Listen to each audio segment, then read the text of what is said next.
जा रहा हूँ।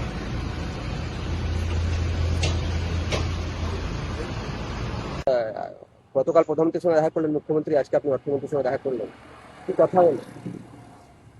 দেখুন, বিগত 50 বছরে কার্যত পশ্চিমবঙ্গের শিল্পকে ধ্বংস করা হয়েছে। পশ্চিমবঙ্গ এখন পরিযায়ীদের রাজ্য হয়ে গেছে, পরিযায়ী হয়ে সবাই বাইরে চলে যাচ্ছে। পার ক্যাপিটা ইনকাম আজকে সবচেয়ে নিচে এসে দাঁড়িয়েছে।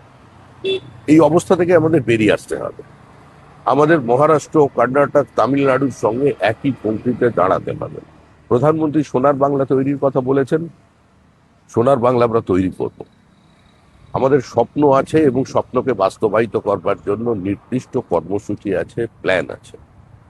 নির্মলাজি পশ্চিমবঙ্গ এই অর্থনৈতিক অবস্থা থেকে কি করে তার উত্তরণের পথ দেখাতে পারেন সে সম্পর্কে তিনি অভিহিত আছেন এবং তিনি বিশ্বাস করেন এই অবস্থা থেকে বেরিয়ে আসা সম্ভব।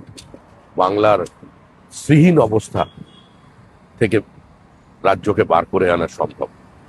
তার জন্য যা করবার তিনি সেটা করবেন এবং প্রধানমন্ত্রী, অর্থমন্ত্রী, গৃহমন্ত্রী সবাই মিলে আমরা পশ্চিমবঙ্গের এই অবস্থা থেকে নিঃসন্দেহে আমরা অন্য জায়গায় পৌঁছে দিতে পারব।